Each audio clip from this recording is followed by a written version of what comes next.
بسم اللہ الرحمن الرحیم۔ السلام علیکم، میرا نام ڈاکٹر اسد محمود ہے۔ اگر آپ چاہتے ہیں کہ اللہ تعالیٰ آپ کو جہنم کی آگ سے محفوظ رکھے تو ایک نہایت آسان مگر بہت بابرکت عمل حدیث مبارکہ میں بیان کیا گیا ہے۔ یہ عمل صرف چند لمحوں کا ہے لیکن اس کی فضیلت بہت بڑی ہے۔ نبی کریم صلی اللہ علیہ وآلہ وسلم سے منقول ہے کہ جو شخص مغرب کی نماز کے بعد فوراً ایک خاص دعا 7 مرتبہ پڑھتا ہے تو اللہ تعالیٰ اس کے لیے جہنم سے حفاظت لکھ دیتے ہیں۔ وہ دعا کیا ہے؟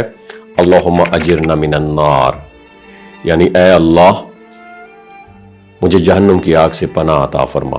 اب اس عمل کا طریقہ بھی جان لیجئے۔ جب آپ مغرب کی نماز ادا کر لیں اور سلام پھیر لیں تو کوشش کریں فوراً کسی سے گفتگو نہ کریں، اسی حالت میں بیٹھے بیٹھے 7 مرتبہ یہ دعا پڑھیں اور پڑھتے وقت دل میں یہ احساس ہو کہ ہم اللہ تعالیٰ سے واقعی پناہ مانگ رہے ہیں۔ ناظرین، جہنم کی آگ کا تصور ہی انسان کو ہلا دینے کے لیے کافی ہوتا ہے۔ اس لیے رسول اللہ صلی اللہ علیہ وسلم ہمیں بار بار یہ سکھاتے تھے کہ اللہ سے رحمت، مغفرت اور جہنم سے نجات مانگتے رہیں۔ اور اس دعا کی خوبصورتی یہ ہے، اسے پڑھنے میں صرف چند منٹ، چند سیکنڈز لگ سکتے ہیں لیکن اس کا اجر آخرت میں بہت بڑا ہو سکتا ہے۔ سوچئے اگر روزانہ ہم صرف چند لمحے نکال کر یہ دعا پڑھ لیں تو یہ ہمارے لیے نجات کا سورس بن سکتی ہے۔ اس لیے آج سے ارادہ کریں کہ مغرب کی نماز کے بعد اس دعا کو اپنی عادت بنا لیں اور اپنے گھر والوں، دوستوں اور عزیزوں کو بھی اس عمل کے بارے میں ضرور بتائیں تاکہ وہ بھی اس فضیلت کا فائدہ اٹھا سکیں، کیونکہ نیکی کا پیغام پھیلانا ایک بہت بڑا صدقہ جاریہ ہے۔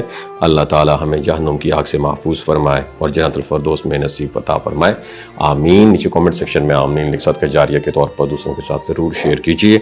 وما علینا الا البلاغ المبین۔ اب اس عمل کا طریقہ بھی جان لیجئے۔ جب آپ مغرب کی نماز ادا کر لیں اور سلام پھیر لیں تو کوشش کریں فوراً کسی سے گفتگو نہ کریں، اسی حالت میں بیٹھے بیٹھے 7 مرتبہ یہ دعا پڑھیں اور پڑھتے وقت دل میں یہ احساس ہو کہ ہم اللہ تعالیٰ سے واقعی پناہ مانگ رہے ہیں۔ ناظرین، جہنم کی آگ کا تصور ہی انسان کو ہلا دینے کے لیے کافی ہوتا ہے۔ اس لیے رسول اللہ صلی اللہ علیہ وسلم ہمیں بار بار یہ سکھاتے تھے کہ اللہ سے رحمت، مغفرت اور جہنم سے نجات مانگتے رہیں۔ اور اس دعا کی خوبصورتی یہ ہے، اسے پڑھنے میں صرف چند منٹ، چند سیکنڈز لگ سکتے ہیں لیکن اس کا اجر آخرت میں بہت بڑا ہو سکتا ہے۔ سوچئے اگر روزانہ ہم صرف چند لمحے نکال کر یہ دعا پڑھ لیں تو یہ ہمارے لیے نجات کا سورس بن سکتی ہے۔ اس لیے آج سے ارادہ کریں کہ مغرب کی نماز کے بعد اس دعا کو اپنی عادت بنا لیں اور اپنے گھر والوں، دوستوں اور عزیزوں کو بھی اس عمل کے بارے میں ضرور بتائیں تاکہ وہ بھی اس فضیلت کا فائدہ اٹھا سکیں، کیونکہ نیکی کا پیغام پھیلانا ایک بہت بڑا صدقہ جاریہ ہے۔